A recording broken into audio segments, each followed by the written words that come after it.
楼下快餐店老板娘给我送了1年盒饭后，问我每个员工是不是每天都是20块钱餐补。我点头后，她猛地变了脸。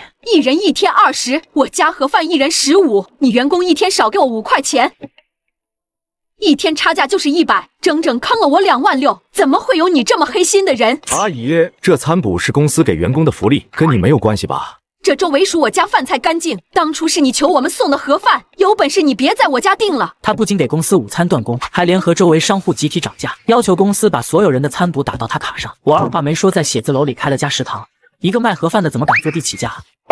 让你们陈总出来还钱！我一出办公室，就看到了在前台闹事的餐馆老板娘刘艳芬。为了让员工吃饭健康点，1年前我跟楼下快倒闭的小餐馆签了协议，小餐馆每天给公司员工送盒饭，1份15元，2荤2素，费用每个月结算，由公司记账，从员工工资里扣钱，然后打到刘艳芬卡上。刘艳芬家饭菜比较干净，味道也不错，所以1年下来员工们给的评价还挺高的。同时我还向其他几家小公司推荐了他家盒饭，有几个老板尝过之后，也像我们一样开始在他家订饭。有这些稳定客源，本来要倒闭的小餐馆被盘活了。虽然还是没多少客人，但每天固定订的盒饭能挣不少。陈强，我今天才知道，你给你员工每人每天20块钱餐补，你一共20个员工，这1天就少给我们100块钱，这1年算下来少给我们餐馆2万多，你还有良心没有？看我们是小本生意就这样欺负啊？他的话听得我一愣又一愣，半天也没反应过来他话里的意思。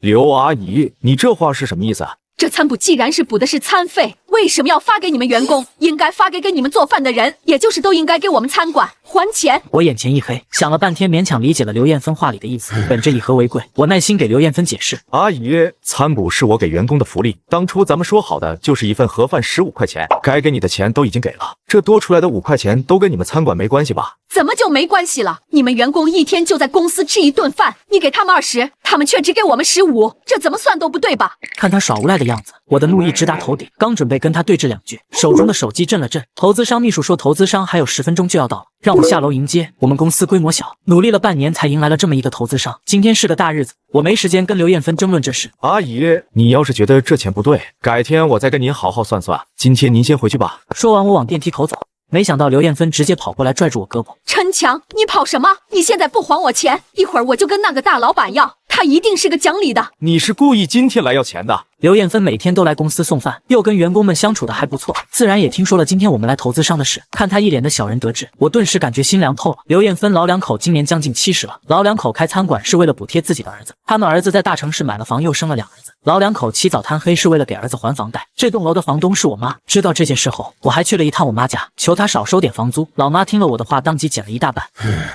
阿姨，你不觉得自己要的有点太多了？你知不知道，其实你的房租哪多了？我不过是要回我应该得的那些钱罢了。你们这些人都是坐办公室，赚钱又这么轻松，怎么连5块钱都贪啊？这不是欺负我们普通老百姓吗？我本想跟他再争辩2句，谁料手机疯狂震动起来，是投资商秘书说已经到写字楼了。刘艳芬看到我屏幕上的内容，笑得格外恶心。有大老板来了，我跟你一起去，让他评评理。行吧，阿姨，你把收款码打开，我给你转2万6。我本以为我说了这话他就安分了，谁料刘艳芬一瞪眼，你欠我的钱要是放银行里，利息也大好几千了，你才给我2万6，好意思吗？那你要多少？至少3万，不然我是不会走的。我二话不说，直接拿出手机给他转了3万块钱，微信收款3万元。刘艳芬瞬间眉开眼笑，现在年轻人越来越不懂事，连老人的便宜都占，也不怕遭报应。我懒得理他，快步走到电梯口，坐电梯下楼。投资商很快就来了，我瞬间变成笑脸，以最好的姿态迎接。我们准备充分，投资商对我们公司很满意，大手一挥，准备给我们投1000万。这对于我们20个人的小公司来说，可谓是天降横财了。投资商走后，财务告诉我刘艳芬一直没走。我推开会议室门，他正把我给员工准备的小零食往包里装，被我抓了个现行，对方也不慌，回头看我笑着恭喜。程总，1000万哦，你可是发大财了。钱都给你了，你还在这里干什么？咱们合同到期了，我等你签字续合同。当初跟他们餐馆签的是1年的合同，合同上个月就到期了。月底财务跟刘艳芬提了2次，对方都说等等，原来是在等今天。想到这里，我忍无可忍，合同不续了，以后我们公司不在你家订饭了。此话一出，刘艳芬立即跳脚。陈强，我刚才可是为了给你留脸才没去找那个大老板，现在估计他也没走多远，要不然咱们去找他评评理，看这合同到底该不该续。还敢拿这件事威胁我？我和大老板合同都签了，该投的钱他赖不掉。你如果真想找人评评理，那报警吧，警察叔叔最会评理了。说着，我拿出手机，当着刘艳芬的面摁110。刘艳芬立马急了过来，拦着我。陈总，报警就不用了吧？咱们合作这么久了，你们员工都吃惯我家的饭菜了，你就算是在生气，也应该为他们想想。你不跟我签合同，以后他们去哪吃这么便宜又健康的中午饭啊？刘艳芬话说得格外有底气，仿佛笃定我会妥协一样。我们公司所在的位置处于市区边缘地带，周边餐馆虽然也不少，但大多数都贵得离谱。这栋楼的房东不允许在楼层里开食堂，只有1楼有几家营业的餐馆。除了刘艳芬他们家是卖炒菜的，剩下都是米线、麻辣烫之类的。这也是我为什么给员工餐补的原因，毕竟叫个外卖都要40了。如果你这里没问题，那咱们把合同签了吧。不过价钱要调一调，一份卖15，我们挣不到钱。以后我们家一份要卖25。你疯了？涨这么多？多吗？哪多了？这25对你们这种白领不就1个小时工资？更何况你还给这餐补。我们累死累活做饭，那些员工吃饭却1分钱不用出，天底下哪有这样的好事？我被他无敌逻辑彻底打败，懒得再跟他聊这种东西，直接拒绝续约这件事，把人赶了出去。陈强，我们又不是只跟你家有合作，不续约是你的损失，不是我的。当初可是你求着我家合作的，你今天不跟我续，以后你还得求我。我没把他的话放心上，只当他是气急败坏。不过不跟他合作，还真的要考虑一下员工吃饭问题。我想出2个办法：第一，给大家增加餐补费用，午饭自己解决；第二，请个做饭阿姨，想吃的饭菜可以发群里让阿姨做，菜钱和阿姨的工资公司出，不过餐补就没有了。我发了这条消息，以为大家会选第1个，谁料全票同意第2个。经人介绍，很快就找到了个做饭阿姨。阿姨之前是开饭店的，时运不济，饭店倒闭了，手艺没得说。才第1天，员工们吃得嗷嗷叫，就这样过了1周。我以为刘艳芬的事过去了的时候，没想到她又开始找我麻烦了。那天我刚到公司，就被其他几个公司的一群人包围了，其中对门公司老板开口就问：陈总，听说你给了刘艳芬3万做补偿，是真的吗？哎呀，你可把我们害惨了！这些天刘艳芬天天来我们公司要钱。原来刘艳芬在我这里得了甜头后，又一次去找其他公司要钱，拿着我给她的转账当依据，逼着大家给钱，还把每顿饭提到了28，说要把我这里的损失的钱从别人那里补贴过来，想不给钱也行。刘艳芬要求我登门道歉，并且把续约合同签了，我听得都傻眼了。世上还有这么不要脸的人？大家好歹都是老板，怎么会被一个老太太逼成这样？刘艳芬早把这些公司情况摸透了，早不去晚不去，偏偏就赶谈客户或者聊合同时候去。一般这时候大家都会选择息事宁人。陈总，你是把钱给了，又给自己公司请了个做饭阿姨，把麻烦解决了，可这麻烦连上我们了，我们都不好过。这件事你得管管吧。大家放心，我管，我肯定管。我想起做饭阿姨的老伴也在家待着，跟做饭阿姨打完电话后，对方说能给这么多人做，大家瞬间兴奋了，什么怨言都没有了。其余几家公司都没有跟刘艳芬签合同，所以当天就通知刘艳芬之后不用送午餐了。第2天，刘艳芬就带着她老伴在写字楼下扯了带我公司名字的横幅，坐在写字楼前哭天喊地。这日子真是没法过了，这群社会精英专门欺负老人，我不过是要回属于自己的餐费，就被他搞得所有客人都没有了。陈强，你真是恶毒啊！还没等他声音更大些，我直接现身，一脸无奈地看着他。刘阿姨，你这又是想做什么？我要一个公道，陈强，你今天必须把我的客人们都还回来。可以啊。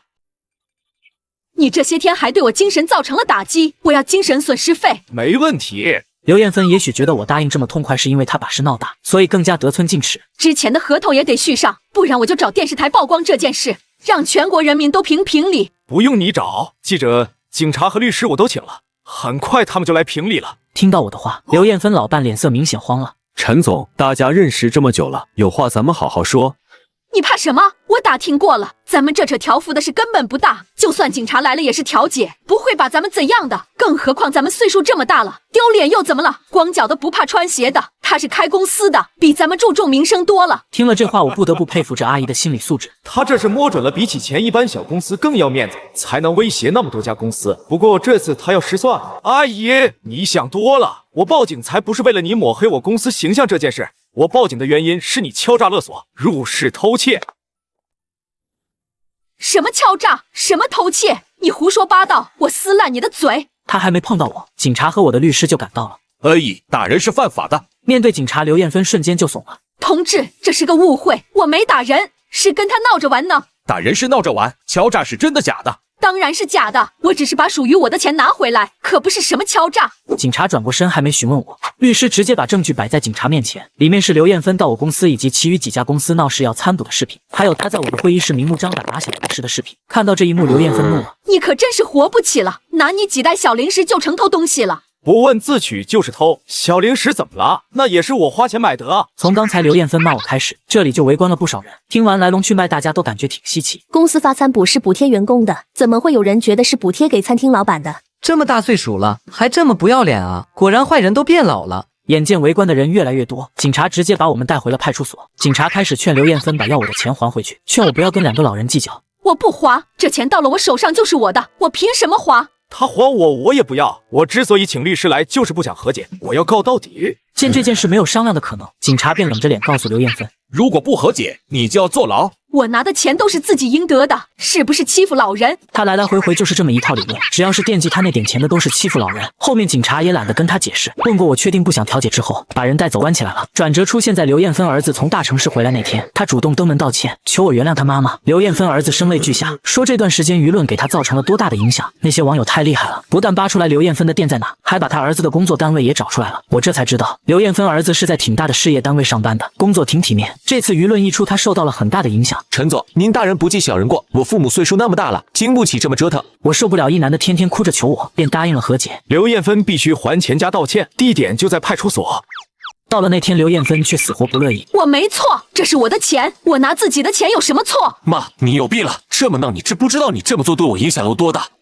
我这么做不还是为了让你少还点房贷？3万块钱够你还3个月的了。我房贷不用你操心，你再不道歉，我工作都没了。刘艳芬不情不愿跟我道了歉。刘艳芬被放出来后还没消停几天，做饭的张阿姨就哭着跟我说：“陈总，我被人举报了，说我没有经营许可证，手续不全，他们罚了我一大笔钱，我不能再给你们送饭了。”对方很懂这里的门道，举报张阿姨的理由合理合法，挑不出错来。张阿姨，你别着急，公司会给你出罚款。虽然你不能卖饭了，不过还可以继续给公司做，剩下的事不用管。很快我就知道了是谁举报的张阿姨。楼下的商贩在刘艳芬的带领下都把饭菜涨了价，美其名曰食材贵了，可是菜再怎么贵也涨不了那么多。而且我的员工去了，刘艳芬还不接待。我们家不接待你们公司的人，你们陈总不是能耐吗？有本事让那个黑心老板给你们做炒菜啊！有人质问他菜涨得离谱，他也毫不在意。现在就这价，你们愿意吃就吃，不愿意吃就走。反正这层楼没食堂，只有我们一家做盒饭的。知道这些话的时候，我直接被气笑了。不用问，这肯定是针对我的。上次来的那几个人又来找我，让我给刘艳芬道个歉。他们越劝我越气，不就是仗着这层楼没便宜盒饭威胁人吗？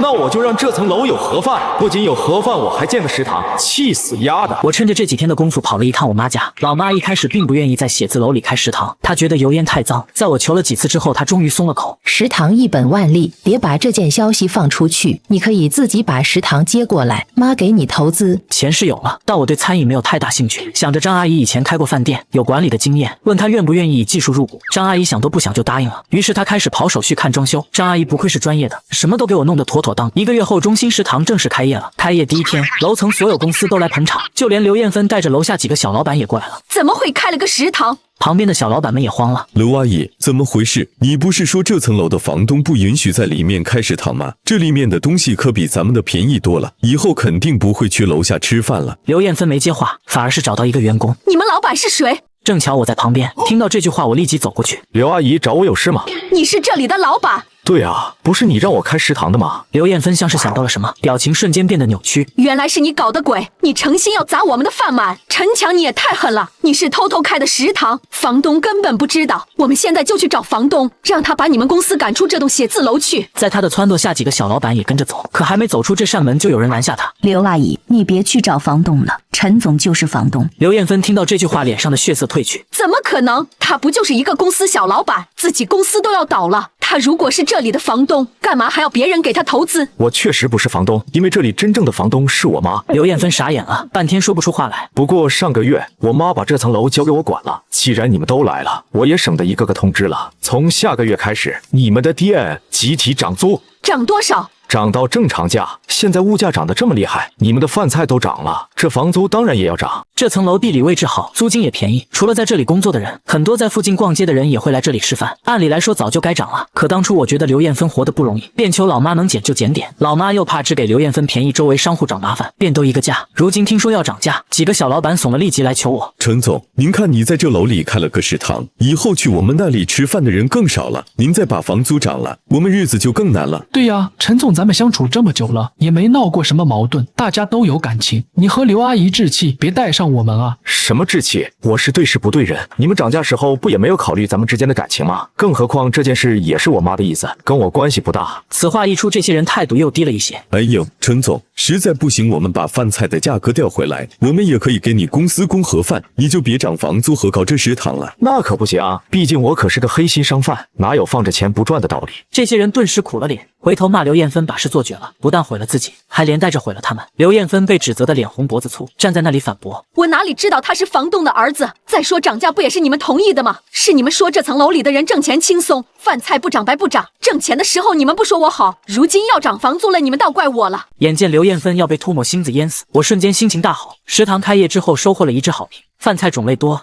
干净，最重要的是便宜。毕竟我们食堂没有房租的成本，出的都是成本价。不只是小公司，之前有几家大公司是总部食堂给送饭，如今有了食堂后，他们下来跟张阿姨谈合作，很快就签订了协议。张阿姨在管理餐饮这方面确实是一把好手，她快速招兵买马，又增加了好几个窗口。我们食堂可谓是人满为患，蒸蒸日上，食堂红火。楼下的小店日子却没有那么好过了。涨了房租后，他们为了平衡房租，竟然又把店里的东西涨了价。可他们的饭菜已经是市中心的价格了，这么一涨就更没人来了。有人坚持了1个月就坚持不下去了，我看他要哭的脸动了些恻隐之心。如果不愿意开独立门市了，要不要来我们食堂独立开个窗口？食堂人流量正盛。对方想都没想就答应了。这边店门一关，那边食堂大师傅正式上线了。有了一个就有第二个，很快楼下几家口味不错的店都在食堂安了家，唯独刘艳芬一直没动静，也不知道是跟我置气还是怎么着。刘艳芬也把店里的饭菜价格往上调了调，可她发现没人来后，又把菜往下降了。她还想像之前那样给公司供盒饭把店盘活，每天到处去找客源，盒饭的价格一降再降，从刚开始的20降成了15，又到10块，可算是有人订了。不过房租水电成本在那摆着，为了盈利，他也只能降低饭菜的质量。没成想一降就出了事，有人吃了食物中毒，他非但没有挣到钱，还要赔偿一大笔。刘艳芬来找我已经是1个月以后。陈总，你大人不计小人过，就不要跟我这个老太婆计较了。刘阿姨，你说什么呢？您一直是我尊敬的长辈，我什么时候跟您计较了？阿强，阿姨就知道你心善，既然你不计较，那你就把房租降回去，还让我们家给你们公司供盒饭吧，价格还按原来的，咱们签合同好不好？当然不好，刘阿姨，我可不敢订你家盒饭了，我害怕你在惦记我员工的餐补。怎么会呢？那是我老糊涂了，也是受了别人挑唆。我一开始就知道那餐补是你给员工的福利，跟我没关系。阿姨给你道个歉。道歉我接受，不过我们真的是合作不了，毕竟现在有食堂了，我们在食堂吃就行。那你也让我家老头子去食堂干吧，大家都吃惯他炒的菜了，肯定早就想了。不好意思，我们食堂不要60岁以上的。刘艳芬脸色瞬间变得很难看，白了又红，红了又白。她嘴巴张半天，忽然反应过来，陈强，你故意的是吧？你是不是故意针对我？阿姨，你这就冤枉人了。你们这么大岁数了，还是要悠着点身体。我要是你就不干了，回家养老不好吗？我是在关心你。陈强，你就是在耍我，你给我等着，我饶不了你。刘艳芬气呼呼走了，我倒是不害怕她说的这些话。刘艳芬能有什么手段呢？无非就是像之前那样拉横幅外加举报。不过上次拉横幅影响到了他儿子，他这次直接举报我食堂饭菜不干净，相关部门来查，发现我食堂管理得当，干净又卫生，这下食堂更火了。刘艳芬还想举报点别的时候，他儿子打来电话说失业了，这对刘艳芬来说简直是天堂。再有他的消息已经是2年后，我的公司经过投资顺利做大，后来我将他迁到市中心，在搬家那财务跟我说去搬家公司签合同的时候，看到了刘艳芬他们2口子。陈总，原来他们为了给儿子还房贷，把自己房子卖了，把年龄改小。刘艳芬给人家打扫卫生，他老伴给人家搬东西，看起来怪可怜的。那就换家搬家公司吧，可怜之人必有可恨之处。我可不想再被讹第2次了。刘艳芬什么都有的时候还什么都想要呢，现如今一无所有了。如果看到公司发展这么好，保不齐又要出什么幺蛾子，我可不想沾染上他这个晦气东西。